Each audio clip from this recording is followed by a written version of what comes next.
Baek Yoonho. Baek Yoonho isn't just any S-rank hunter. He's a guy who can literally turn into a tiger. With spiky orange hair, sharp fangs, and a love for sleek black tuxedos, he looks like he just walked out of an action movie, but when it's time to fight, his whole appearance changes. His hair turns white, his eyes glow yellow, and his pupils become slits, making him look like a full-on beast.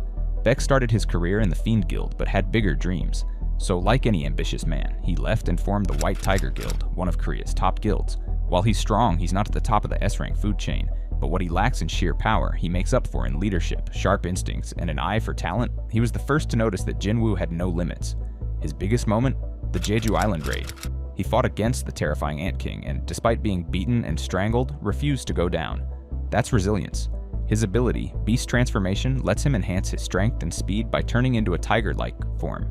His Eyes of the Beast also give him a unique ability to measure the strength of enemies at a glance. Choi Jong-In. Choi Jong-In is not just any S-rank hunter. He's Korea's strongest fire mage and the guildmaster of the Hunters Guild. With red hair styled like he's always ready for a fashion shoot and a sharp business suit to match, he looks more like a CEO than a battlefield warrior. But don't let that fool you. When he gets serious, his magenta glowing eyes and 8 rings mean only one thing. Someone's about to get roasted. A smooth talker and a chain smoker, Choi is as cool as they come. He doesn't panic under pressure, stays sharp in every situation, and has a pretty twisted sense of humor, like the time he compared burning ants as a kid to torching the Jeju Island ants with his flames. Dark, but hey, it gets the job done. Despite being an S-rank, Choi is weaker than his lieutenant, Hae-In. Still, his fire magic is no joke. His Flame Spear can wipe out entire waves of monsters, and Flame Prison traps enemies in a net of blazing destruction. His most iconic move? Flame Dragon, a fiery beast that turns anything in its path into ash. His mana pool is massive, letting him keep up the heat for long battles, making him a nightmare for enemies. If you are enjoying this breakdown of solo leveling and want more epic anime content, make sure to like, subscribe, and hit that notification bell. Hae-In. Hae-In isn't just Korea's only female S-rank hunter. She's a walking nightmare for monsters and anyone stupid enough to underestimate her. With her golden blonde hair, sharp eyes, and a calm yet deadly aura, she commands respect before she even lifts her sword. But let's talk about the most bizarre thing about her: her nose. While most hunters sense mana normally, Cha has a super sensitive nose that picks up an unbearable stench from everyone, except one guy. And if you've been paying attention, you already know who that is. As the Vice Guildmaster of the Hunters Guild, Hae-In takes her job seriously. She's a perfectionist, constantly training, refining her skills, and looking for ways to get stronger. If there's a fight, she's on the front lines, making sure her team comes back alive.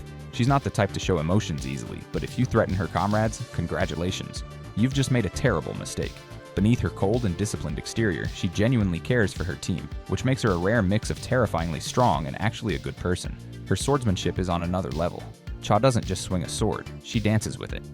Her technique, known as sword dance, is a fluid, lightning-fast style that leaves afterimages, confuses enemies, and slices through monsters like a hot knife through butter. If speed kills, then Cha is death in motion. And let's not forget her raw power. She's fast, but she also hits like a truck. Even among S-rank hunters, her physical strength is something to fear. Then there's the Jeju Island raid, where she faced off against the Ant King. Now, most hunters would take one look at that oversized, nightmare-fueled insect and immediately book a one-way trip to anywhere but Jeju Island. But not Cha. She fought the Ant King head-on, dodging its monstrous attacks and going all out despite knowing the odds weren't in her favor. It was one of the toughest battles of her life, but she proved that she wasn't just a skilled swordswoman. She was a warrior who refused to back down. Of course, we can't talk about Cha without mentioning a certain Shadow Monarch. From the moment she first met Jinwoo, something was off. Not in a bad way, but in a why doesn't this guy smell like a walking trash can way. While everyone else reeked of mana, Jinwoo was the only person she could stand to be around without feeling sick. Naturally, this made her very interested in him. At first, it was curiosity, then it became admiration. And before she knew it, well, let's just say even an S-rank hunter couldn't fight off those feelings. Cha's relationship with Jinwoo is one of mutual respect, and eventually, something more. She isn't just some damsel in distress. Far from it. She's one of the few people who truly understands the weight Jinwoo carries as he rises to godlike power. And when the world's strongest hunter finally decides to not fight for once and live a peaceful life, guess who's right there with him? In the end, Hae-In is more than just an S-rank hunter. She's a force of nature, a swordswoman who moves like the wind, strikes like lightning, and carries the heart of a warrior. Whether on the battlefield or standing beside the strongest hunter in history, one thing is certain. Hae-In is not someone you want as your enemy. Il-Hwan. Sung Il-Hwan was more than just an S-rank hunter. He was a father, a warrior, and a man caught between destiny and family. Before magic beasts appeared, he lived a normal life as a firefighter, raising his children with his wife. But when dungeons emerged, he awakened as one of Korea's first S-rank hunters, though he was never officially recognized due to the lack of a ranking system. During a fateful raid, Il-Hwan vanished, presumed dead. In reality, he was chosen by the rulers, powerful celestial beings, and granted immense power. Their mission for him? Eliminate the next Shadow Monarch before he could fully awaken. But fate played its cruelest card. The Shadow Monarch was his own son, Sung Jinwoo. Il-Hwan was no ordinary S-rank. As a vessel of the rulers, he possessed rulers' authority, allowing him to control objects and enemies with telekinesis. His stealth ability let him completely erase his presence, making him nearly undetectable. His sheer strength was terrifying. He crushed Hwang Dongsoo, an elite S-rank, in an instant, and later fought 2 monarchs at once, holding them off long enough for Jinwoo to be revived. However, his power came at a cost. Unlike Jinwoo, his body wasn't built to handle the ruler's energy. After his intense battle, his body crumbled away. In his final moments, he embraced Jinwoo, apologizing for his absence and telling him how proud he was. Lim Tae-Gyu, the S-rank archer of Korea, may not be the flashiest hunter, but his precision and skill with a bow make him a force to be reckoned with. As the guildmaster of the Fiend Guild, he once led one of Korea's top guilds before it fell in rank. Though he lacks the overwhelming presence of powerhouses like Choi Jong-In or Baek Yoonho, Tae-Gyu remains an essential figure among Korea's elite hunters. Tae-Gyu specializes in ranger-style combat, keeping enemies at bay with his magic arrows. His marksmanship is second to none. He can fire multiple arrows at once with pinpoint accuracy. Even in the chaotic Jeju Island raid, he managed to pierce the Ant Queen's tough hide, a feat that proved his worth as an S-rank. However, he struggles in close combat, making him vulnerable when enemies close the distance. Despite his strength, Tae-Gyu has always battled with self-doubt. During a sparring match against Japan's S-rank hunters, he was quickly overwhelmed, exposing his limits. Yet he never hesitated when duty called. When the Ant King wiped out Korea's hunters, he stood alongside the survivors, witnessing Sung Jinwoo's legendary victory.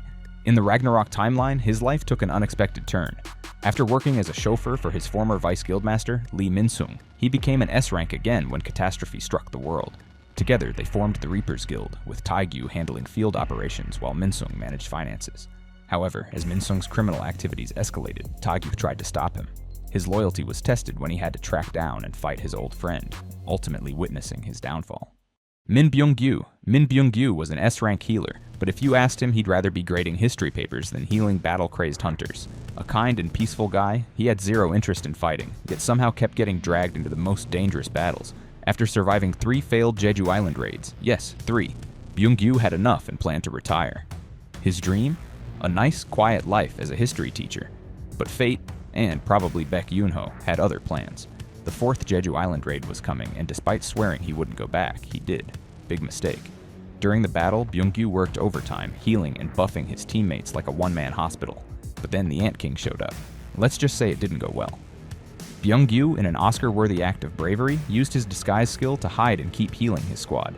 Sadly, the Ant King wasn't fooled. One impalement and a head chomp later. Game over. But wait, there's more. After Sung Jinwoo avenged him, he brought Byung-Gyu back as a shadow soldier for one last mission, healing Hae-In.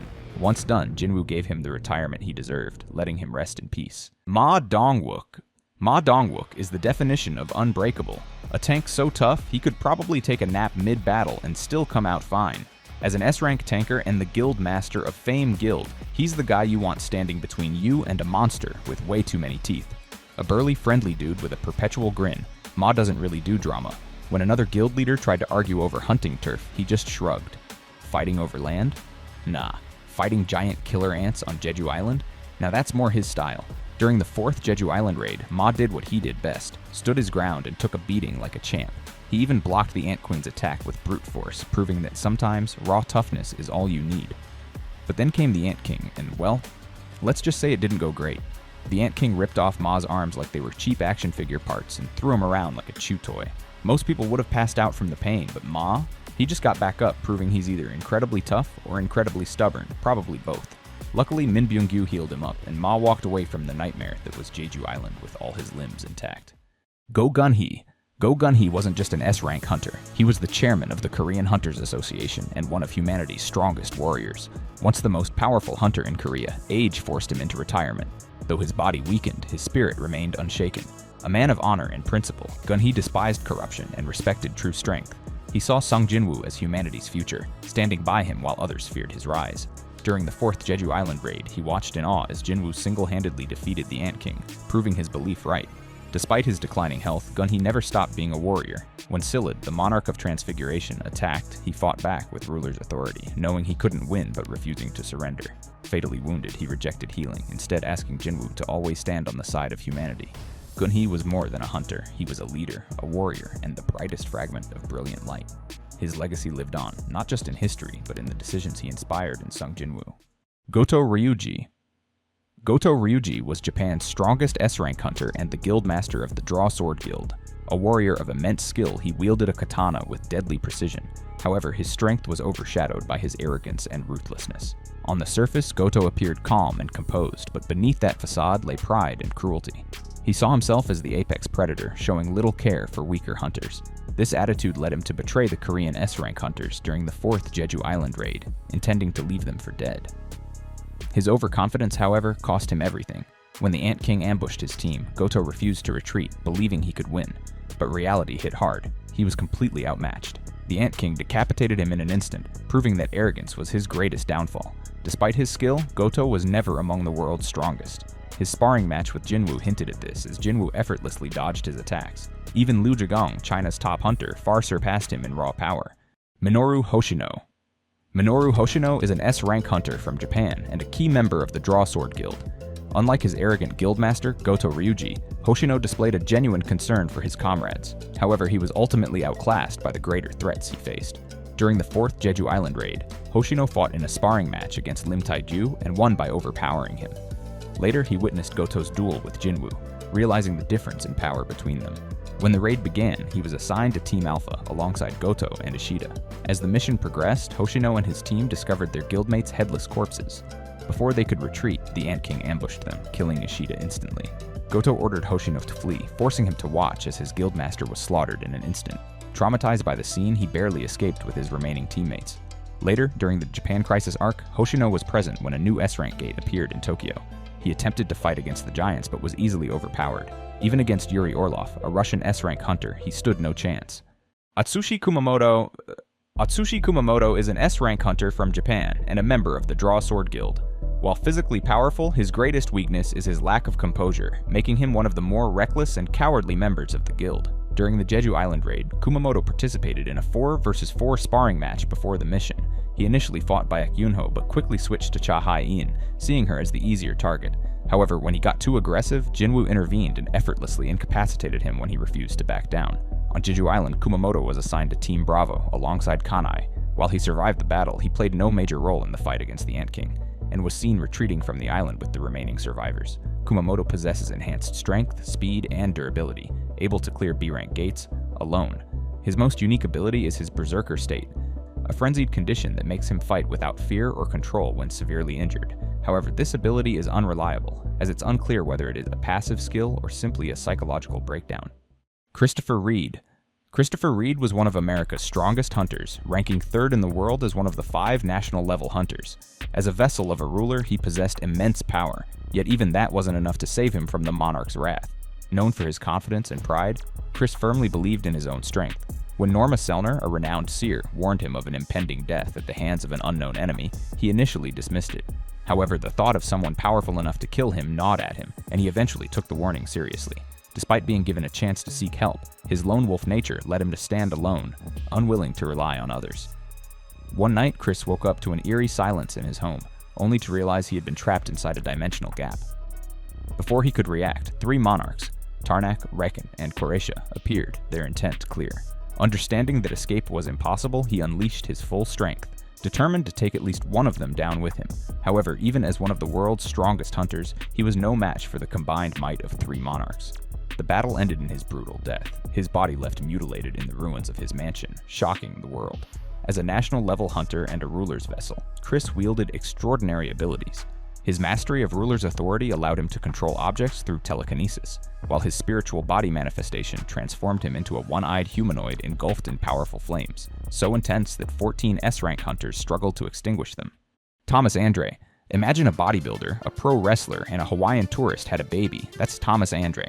Standing at way too tall with muscles that make bricks jealous, this man is a walking tank. Blonde hair, glowing red eyes, and tattoos that scream, "I bench press cars for fun." Oh, and his fashion sense? Always on vacation, Hawaiian shirts, beach shorts, and sandals. The guy looks like he's about to crack open a coconut, not someone's skull. But don't let the chill vibes fool you. Thomas is aggressive. This man believes in might makes right and isn't afraid to punch first and ask questions never. He even fought Sung Jinwoo to the death, not for pride, but to save his guildmate. Spoiler, that didn't go well for him. Born in poverty, he grew up fighting in the streets. Then when magic monsters showed up, Thomas saw an opportunity. Get stupid strong and rule the battlefield. And he did. As America's strongest hunter, he punched dragons, lifted buildings, and even won a bet that Jinwoo wouldn't die. Best investment ever. His fight with Jinwoo, a disaster. Thomas gave it his all, turned into a golden armored juggernaut, and still got clapped. But hey, he's got a good heart. He later treated Jinwoo to dinner and gifted him Kamish's Wrath, the world's coolest daggers. In the war against the monarchs, Thomas went all in. He threw hands with monsters, survived getting yeeted through buildings, and later, thanks to a reset timeline, found himself in the peaceful life of a wrestling champion. Yeah, even without magic, Thomas still had that big boss energy. Hwang Dongsoo. Alright, let's talk about solo leveling's most punchable guy, Hwang Dongsoo. You know the type. Big muscles, big ego, tiny brain. This guy is an S rank hunter, but personality-wise, he's just a high school bully who never grew up. He's got the buzz cut, the gold chain, and the signature "I'm better than you" attitude. The only problem? He keeps picking fights he cannot win. See, Dongsoo's whole deal is revenge. His older brother, Hwang Dongsoo, tried to kill Sung Jinwoo, but plot twist. Jinwoo turned the tables and deleted him instead. So what does Dongsoo do? He hops on the next flight to Korea, determined to avenge his brother. Bro, your brother was a scumbag. This is not a noble cause. First stop, Jeju Island raid, denied. Korea doesn't want him. Next step, kidnapping Jinwoo's friend, Jinho. Great idea, right? Wrong. That's like stealing a dragon's treasure. Expect flames. And by flames, I mean a one-sided beatdown. When Jinwoo shows up, Dongsoo goes full muscle mode, glowing red eyes, punches that could break steel. But guess what? Jinwoo barely notices. The dude just dodges, blocks, and counters like it's a joke. And when Dongsoo's on the ground, bruised and broken, Jinwoo isn't done. He straight up hurls him into the distance like unwanted garbage. Enter Thomas Andre, America's actual strongest hunter. He tries to save Dongsoo, but after getting destroyed by Jinwoo himself, even Thomas is like, "Yeah, you're on your own, buddy." And Jinwoo? He finishes the job. One shadow extraction later, Dongsoo is reborn as Greed, Jinwoo's undead minion. That's gotta be the ultimate humiliation. In the new timeline, he's alive again. But guess what? He still ends up as a shadow. Some guys just never learn. Sung Jinwoo! Sung Jinwoo started as the world's most unlucky hunter. He was an E rank, which is just a fancy way of saying he was slightly stronger than a normal human, but still weaker than literally everything else. Other hunters pitied him, monsters bullied him, and if bad luck were a person, it would be following him around 24/7. But despite being the weakest, Jinwoo never gave up. He took on dangerous raids just to pay his mom's hospital bills and support his little sister. Life was just dunking on him repeatedly, and plot armor hadn't kicked in yet. Then one day, everything changed. Jinwoo and his raid party walked into a double dungeon. At first, it seemed like just another job, but surprise, it was actually a death trap. Giant, terrifying stone statues started murdering everyone. Jinwoo barely survived by following some bizarre rules given by an invisible system that only he could see. Eventually, he was left with a choice: die like the rest or accept a mysterious quest. And that's how he got a second chance at life. The system basically turned Jinwoo into a video game character. Unlike other hunters who were stuck at the same rank forever, Jinwoo could level up. And let's just say once he got a taste of power, he went full grind mode. He trained non-stop, slaughtered monsters, and even had daily quests like push-ups and squats, because even in a fantasy world, skipping leg day is a crime. Before anyone realized it, the former weakest hunter had become an absolute beast. Then came his most broken ability, necromancy. But not the creepy raise a skeleton kind. Nope. Jinwoo's version let him turn his defeated enemies into his own personal shadow army. First, he recruited Igris, a boss-level knight who became his right-hand man. Then he just kept adding more and more soldiers until he basically had his own infinite army of darkness. And just when people thought he couldn't get more overpowered, he took it to the next level, reviving dragons. Yes, dragons. At this point, world governments started sweating, and S-rank hunters, who were once treated like superheroes, realized they were side characters in Jinwoo's story.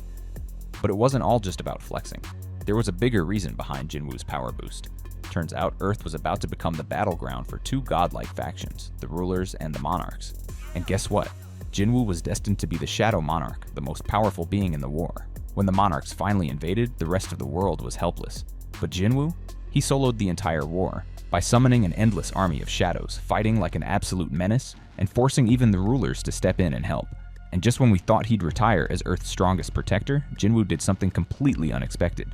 He used the Cup of Reincarnation to reset time. That's right, he erased everything. The monsters, the war, even the entire hunter system. Now he was just a regular guy again. Well, technically. He was still absurdly strong, but now he got to live a peaceful life.